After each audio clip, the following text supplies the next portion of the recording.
जब भी धनबाद पॉलिटिक्स की बात होती है तो एक सवाल उठाया जाता है कि भाई धनबाद में डायनामिक पॉलिटिकल लीडर की कमी है। तो क्या आपको पता है, एक समय था कि धनबाद से गंदी राजनीति को खत्म करना, यहाँ के भोली भाली जनता को यूनाइटेड करना, लॉ एंड ऑर्डर को राइट डायरेक्शन में लाना या फिर माफिया राज को खत्म करना उतना ही डिफिकल्ट माना जाता था जितना राहुल गांधी के लिए प्रधानमंत्री बनना। लेकिन समय के साथ एक ऐसे नेता का राइज हुआ जिसने सभी इंपॉसिबल काम को धनबाद में कर दिखाया। आज हम बात करेंगे एक ऐसे नेता की जिससे बड़े से बड़े गुंडे, माफिया, यहां तक कि गैंगस्टर भी कांपते हैं। यह कहानी fair struggle and unwavering faith की उन अनइंटरप्टेड विक्ट्री की है। जी हां, सही सुना आपने, यह कहानी किसी और की नहीं बल्कि ब्लैक डायमंड धनबाद के नवनिर्वाचित सांसद माननीय ढुल्लू महतो की है, जिसका पॉलिटिकल कैरियर बहुत ही तंग रास्तों से होकर गुजरी है। चूंकि इनको राजनीति विरासत में नहीं मिली, अन्याय और अत्याचार के खिलाफ लड़ाई लड़कर आज वो इस मुकाम पर खड़े हैं। जिनका फैमिली बैकग्राउंड देखा जाए तो इनके पिता एक कोलियरी में साधारण मजदूर के रूप में कार्यरत थे। भाइयों में सबसे छोटे माननीय ढुल्लू महतो की प्राइमरी शिक्षा भी गवर्नमेंट उत्क्रमित मध्य विद्यालय टुंडू से और Katras DAV inter college intermediate की पढ़ाई पूरी की है। संघर्षशील जीवन में आर्थिक कठिनाइयों के कारण इन्होंने बीच में ही अपनी पढ़ाई को ड्रॉप करी और जोगीडी कोलियरी में मजदूरी करने पर बाध्य हो गए, जहां इन्होंने देखा कि कोलियरी में मजदूरों को काफी प्रताड़ित किया जा रहा है, जिसे देखकर चुप रहना इनके फितरत में नहीं थी, परंतु इसे रोकना इनका कमिटमेंट बन गया था और अपने मन में संकल्प लेकर निकल पड़े मजदूरों के हक और अधिकार की लड़ाई लड़ने। अमूमन समय के साथ साथ इनका प्रभाव दिखने लगा और देखते ही देखते मजदूरों ने इन्हें अपना मसीहा मान लिया, जिससे माननीय अपने क्षेत्र में एक अलग ही रिवॉल्यूशन लाने में कामयाब हो गए, जिसके परिणाम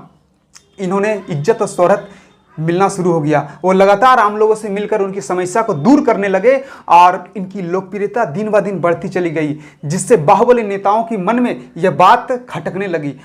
और जनरली देखा जाए तो धनबाद की पॉलिटिकल हिस्ट्री खूनी संघर्षों से भरा रहा है, जहां डिक्टेटर पॉलिटिशियन सिर्फ अपना वर्चस्व कायम करने की होड़ में अपना दबंगई लग्जरियस लाइफस्टाइल या कोल माइंस और कारखानों पर अपना दबदबा बरकरार रखने के लिए अपने चुनिंदों लोगों को ही प्राथमिकता देने का काम करते आए हैं। जहां कुछ गिने चुने लोगों के द्वारा धनबाद के लॉ एंड ऑर्डर को कंट्रोल किया जाता था और इन लोगों के ऊपर एलिजिबली पॉलिटिकल पार्टियों के बड़े से बड़े लीडर का हाथ था, जहां पर करप्शन के साथ बड़े बड़े स्कैंडल घोटाले होते रहे थे, जहां कई बार इलीगल माइनिंग के एलिगेशंस लगे, जिसमें रूल्स को वायलेट करके माइनिंग लाइसेंस दिए गए थे और इसी तरह एक्टिविटी में उलझे रहने के कारण यहां के जनता पर कभी ध्यान ही नहीं दिया, जिसका परिणाम हमारे यहां के लोगों का भारी मात्रा में गल्फ देशों में पलायन करने पर बेबस और लाचार हो गए। यह सिलसिला लंबे वर्षों से चलता रहा और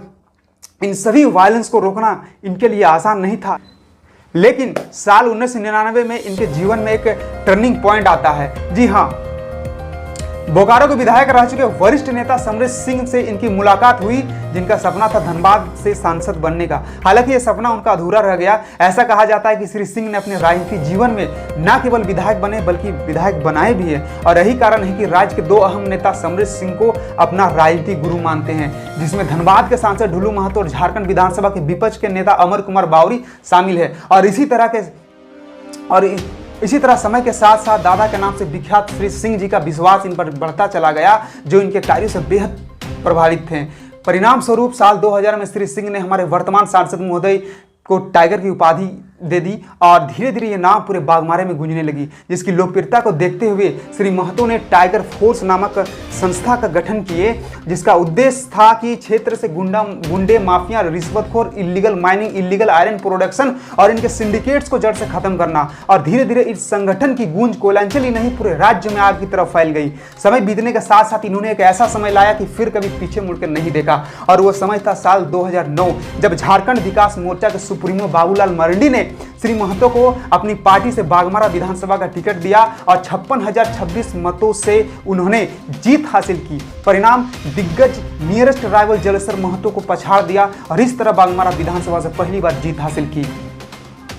और इनका क्रेज को देखते हुए फिर से एक बार 2014 में बीजेपी ने इन पर अपना विश्वास जताया और बागमारा विधानसभा से बीजेपी ने टिकट देकर अपना उम्मीदवार बनाया और टाइगर ने 86,603 मत हासिल कर पार्टी की मान सम्मान को बरकरार रखते हुए अपनी जीत को फिर से दोहरा दिया और एक बार फिर निकटतम प्रतिद्वंदी जलेसर महतो को हार का सामना करना पड़ा। कुल मिलाकर माननीय जलेसर महतो को पीछे ऐसे पड़ गए जैसे लाल कपड़े को देखकर सांड। साल को दोहराते हुए 2019 में भारतीय जनता पार्टी ने श्री महतो को बागमारा विधानसभा से टिकट दिया और इस बार भी 824 मतों के अंतर से जीत हासिल की। भाजपा इसके लोकप्रियता से काफी प्रभावित थे। अंत में पूर्व सांसद माननीय पशुपति नाथ सिंह जैसे शख्सियत का टिकट काटकर इनके हाथों में सौंप दिया, जिसका मान सम्मान का ख्याल रखते हुए टाइगर ने एक बार फिर पूरे कोयलांचल को अपना लोहा मनवाया। काफी विवादों में रहने के बाद भी इनकी लोकप्रियता में कोई कमी नहीं आई। बीजेपी का प्रतिनिधित्व करते हुए धनबाद विधानसभा क्षेत्र में सर्वाधिक मत हासिल कर भारतीय राष्ट्रीय कांग्रेस की अनुपमा सिंह को एक भारी भरकम वोटों के अंतर से पछाड़कर पूरे क्षेत्र में अपना परचम लहरा दिया। कुल मिलाकर इनके पॉलिटिकल कैरियर में बहुत उतार चढ़ाव रहा और खास बात यह है कि जो इन्हें पसंद नहीं करते वे इन्हें नजरअंदाज भी नहीं कर सकते। दबंग शख्सियत के जाने माने हस्ती ढुल्लू महतो के बेबाक बोल जुर्म के उस काली कोठरी में चिराग के समान करते हैं। आखिर एक साधारण सा मजदूरी करने वाला मजदूर राजनीति का बेताज बादशाह कैसे बन गए और कैसे करने लगे लाखों दिलों पर राज। इनके पीछे इनके कार्य करने की शैली। कुछ साल पहले क्षेत्र में गरीब लोगों की आम परेशानियों को जैसे लाल कार्ड, राशन कार्ड,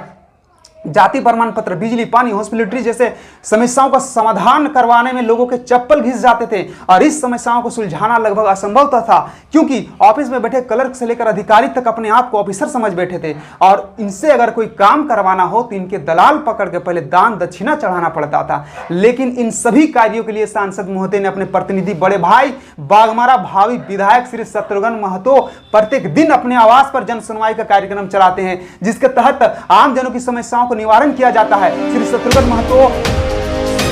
उर्फ शरद महतो को लोग एक मसीहा के रूप में मानते हैं और यह चुनावी विधि बजने से प्रभावित नहीं बल्कि माननीय सांसद ढुल्लू महतो के विधायक रहते हुए यह प्रतिनिधित्व के तौर पर हर संभव मदद करने में दूसरे सभी नेताओं में अपना प्रथम स्थान रखते हैं। शत्रुघ्न राजनीति से ज्यादा महत्व जन कल्याण के कार्यों को देते हैं। लोगों के साथ घुलना मिलना, आम जनों की समस्याओं को अपना समस्या समझकर लोगों के हित में काम करना और उनके सुख दुख में कदम से कदम मिलाकर चलना, ये अपना कर्तव्य मानते हैं। असामाजिक समाज से असामाजिक तत्व को कैसे मिटाना है यह अच्छी तरह से जानते हैं, क्योंकि इनका मानना है कि वायलेंस के बदले अगर वायलेंस किया जाएगा तो सॉल्यूशन कभी नहीं निकलेगा, क्योंकि long lasting solution non violence से ही संभव हो सकता है, तानाशाही से नहीं। और इनके कार्य को रफ्तार देने के लिए और इनके कदम से कदम मिलाकर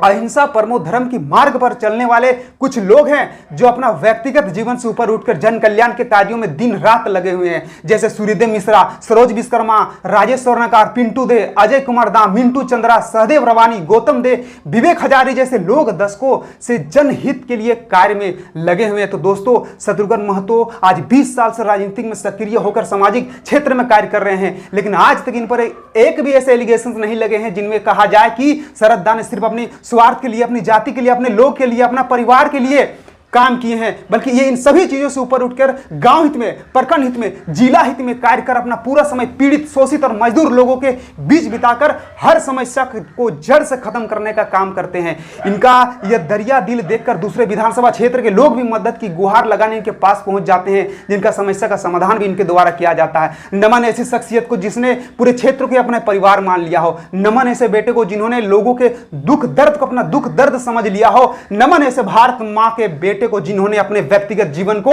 आम जनों के लिए निछावर करा हो। धन्यवाद।